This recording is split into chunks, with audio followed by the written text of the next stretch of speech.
Welcome back, and this is Your Health, and today we discuss a shisha ban implementation in Kenya. In December 28th of 2017, in a Gazette notice, the government, through the Ministry of Health, banned the use, sale of shisha in Kenya, becoming the third East African state to ban shisha. But just like other bans previously, it had to encounter several challenges. And on set to discuss the shisha ban implementation is Njue Kitali, who is the chairperson or the chairman of the Kenya Tobacco Control Alliance. Karibu sana. Thank you, Asante. Thank you indeed so much for making time for us. First things first, from the ban since December of 2017, we're almost doing 2 years. Yes. And in a survey that your organization did carry out, there hasn't really been the shisha ban officially, right? Yeah. What are the challenges that you have been experiencing? Now, as you said very well, that in Kenya we have so many bans, not just bans, but policies that are passed. And then the papers are put on the shelves and the people continue living as usual. So there are some challenges right from the time the then Cabinet Secretary, Dr. Cleopa Mailu, banned shisha in Kenya. There has been a lot of resistance, especially that time. There was a cabinet minister who came up very sharply against that, feeling that it was going to interfere with the Minister of Tourism and all that. Then we even had some people taking the government to court, like in Machakos. And we have had others also rising against it. Some even took the government to court, at the High Court. Yes. And in all these, those that were hearing these cases felt that the ban was justified.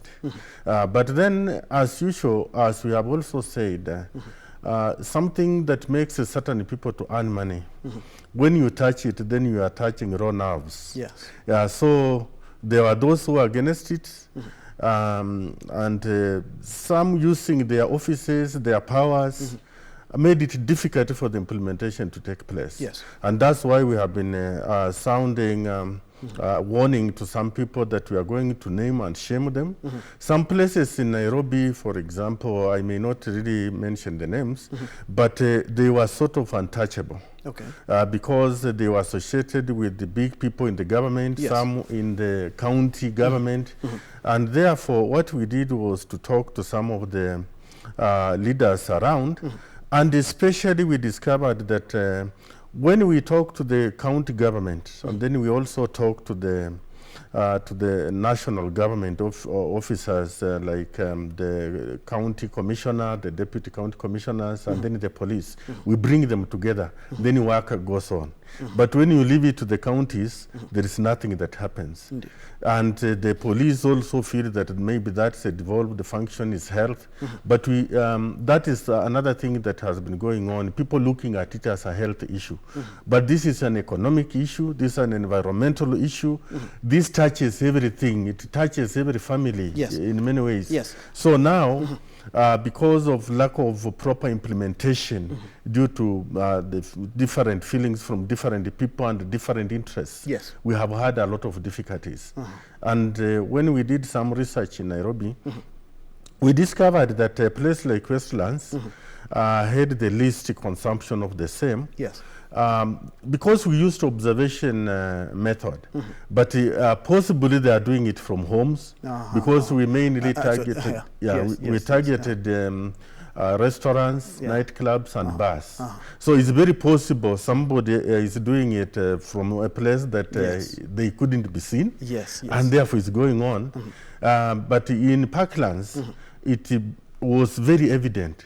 I've read your report, yes, and you've mentioned areas like Parklands. Yeah. And earlier on, when the shisha ban had not been effected, areas like Pangani, areas like Isli yes, were leading. Have you seen any marginal maybe a decrease in the usage of shisha in these areas? Yeah, there is a decrease, especially in Isili area, Kamkunji. We worked there very closely with the Deputy County Commissioner and the police and then the county government. And the people were arrested. The equipment was confiscated. And we had places being closed down.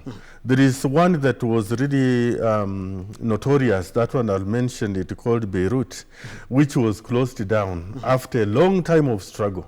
So such areas have been worked on, and it has gone down, but it's not over. Because generally it was 82% compliance in those areas that we surveyed. And you see, that means that it is still there. Because it's not 100%. And then it also means, because we did not go into those slums, those inner areas, then it might be going on there. And in those residential houses, and then a place like Westlands, you know, security.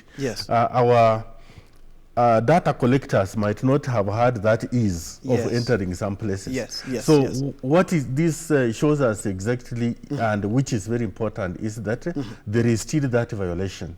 But we are happy, even those areas where it was not where it was not seen, if it is being done in hiding, that it has reduced to what we can term as second-hand smoke. People no longer smoke openly where others are. And therefore, those who could have been affected to some areas. They confine themselves somewhere to commit suicide. Because that's like committing suicide instead of killing others. And since the ban, we haven't had education, perhaps, to sensitize people on the risk that shisha has. For example, I was reading somewhere that, of course, for those who don't know, shisha is a glass-bottomed water pipe in which fruit-flavored tobacco is covered with foil, then roasted with charcoal. The tobacco smoke passes through a water chamber and is inhaled deeply and slowly. Some say it is really relaxing. But what about the education? A report by World Health Organization that the volume of smoke inhaled in 1 hour a long shisha session is estimated to be equivalent of smoking between 100 and 200 cigarettes. Have you tried perhaps to sensitize people? Because as you have said, there could be a lot of people who perhaps are doing it while in the comfort of their houses or when in certain groups. That's true. There are those who are doing it that way. But we've really done this sensitization, including using facilities like this one. We've been here a number of times. We've been to other stations, and we've used even the newspapers. We've visited places and talked to people. We've gone to churches. In some places, some colleges like the KMTCs, where we were told the fellows were just mad with the ban.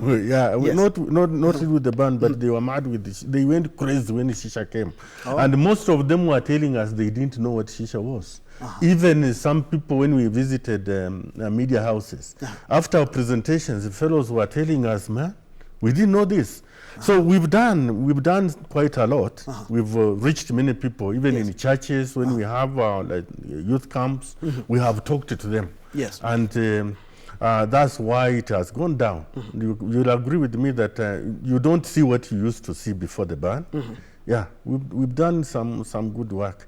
Okay, for the ban, the High Court ruled that in case, or if you are caught using or distributing shisha, it attracts a fine of 50,000 shillings or 6 months or both. Are these laws stringent enough, or they are a little bit easy? To me, I believe they are stringent enough if they are implemented. If they are implemented. The problem is that they are not implemented fully. So people continue doing what they are not supposed to do until somebody pushes those that are supposed to ensure that the law is adhered to.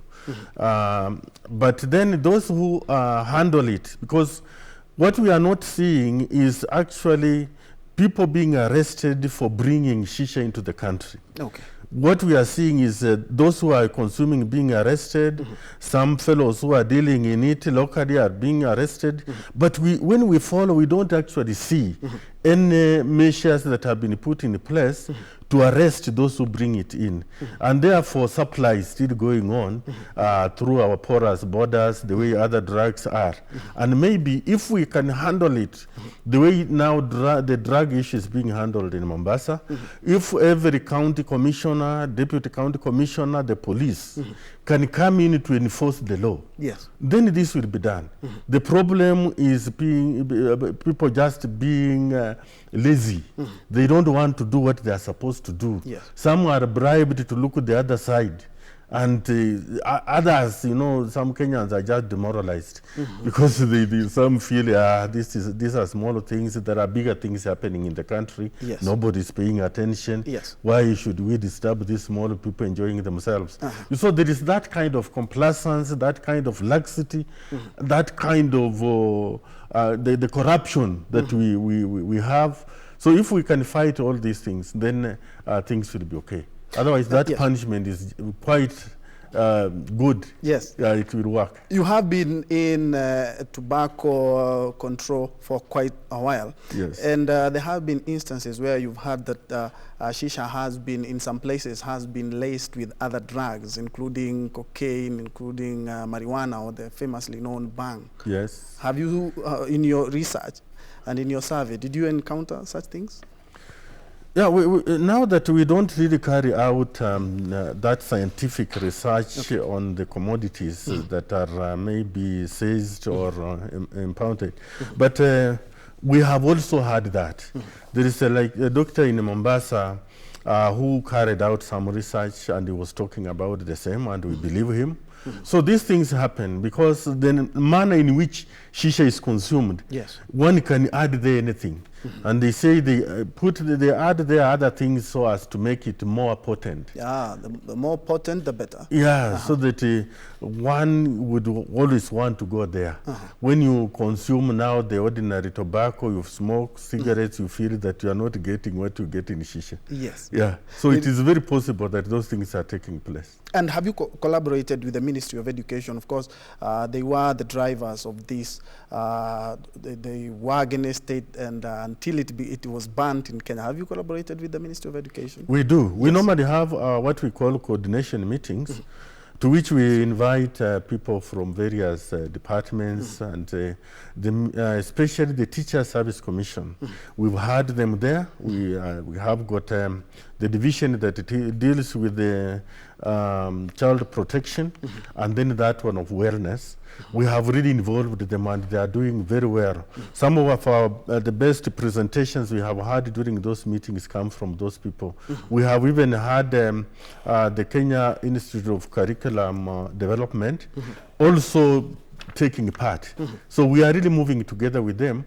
And then we have brought on board the Minister of Health in our meetings, although they are convened by the civil societies, the Kenya Tobacco Control Alliance. But we bring on board all these people.